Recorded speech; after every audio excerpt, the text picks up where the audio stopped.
Hi hello and welcome to my YouTube channel.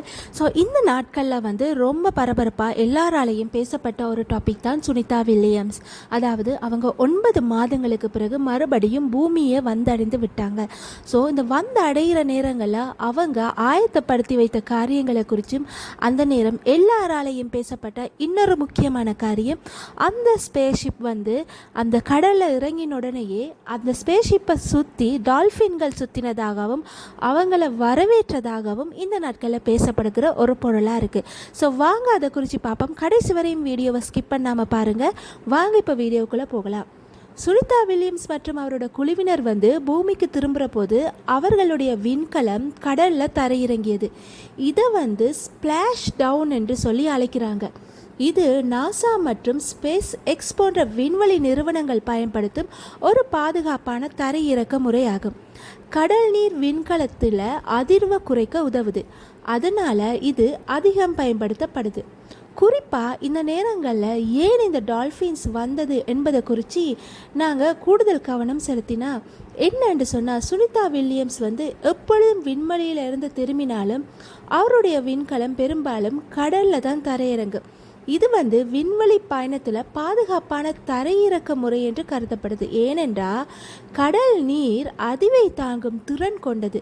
இதனால் விண்கலத்தில் இருக்கும் விண்வெளி வீரர்கள் பெரிய சேதமின்றி பாதுகாப்பாக தரையிறங்கலாம்.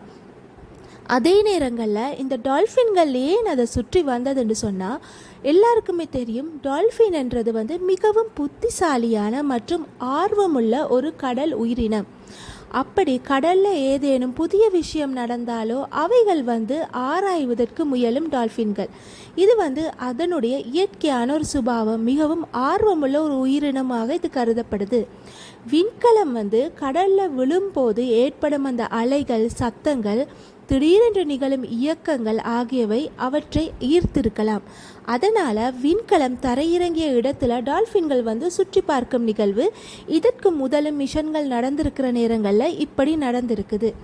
அது மட்டுமல்ல, கடலில் இந்த மிதவை படகுகள், அதே நேரத்தில் இந்த சர்ஃப் போட், அதாவது இந்த கடல்களில் சறுக்கி மக்கள் விளையாடுறது நீங்கள் இந்த கடல் சார்ந்த நிகழ்வுகளில் நீங்கள் பார்த்துருப்பீங்க. அப்படி நேரலையாகவும் தொலைக்காட்சி ஊடாகவும் நாங்கள் பார்க்குற நேரம் அவர்களோடு சேர்ந்து இந்த டால்ஃபின்கள் பயணம் செய்கிறத கூட நீங்கள் தொலைக்காட்சியாகவோ அல்லது நேரடியாகவோ நீங்கள் அதை கண்டு அனுபவித்து இருக்கலாம். ஸோ டால்ஃபின்கள் அலைகளுடன் விளையாடும் தன்மை கொண்டவை. குறிப்பாக அந்த சறுக்கு பலகையில் ஆடும்போது டால்ஃபின்கள் ஆடுகளம் பார்ப்பது போல அவர்களை பின்தொடர்வதும் அருகில் மிதப்பதும் வழக்கம். ஸோ இது தான் அந்த நேரமும் நடந்தது. இது குறிப்பாக ஹவாய், ஆஸ்திரேலியா, கலிஃபோர்னியா போன்ற கடற்கரைகளை காணப்படுகிறது. அதாவது குறிப்பாக இந்த கடற்கரைகளில் டால்ஃபின்களை அதிகமாக காணக்கூடியதாக காணப்படுது. ஸோ இது தான் அன்றைய தினமும் நடந்தது என்று சொல்லித்தான் என்னுடைய கருத்து. நீங்கள் என்ன நினைக்கிறீங்கன்றதை உங்களோட கமெண்ட் செக்ஷனில் சொல்லுங்கள். இன்னும் ஒரு வீடியோ உங்களை சந்திக்கும் வரை உங்களிடமிருந்து விடைபெறும் நான் நிரோஷினி. தேங்க்யூ. பாய் பாய்.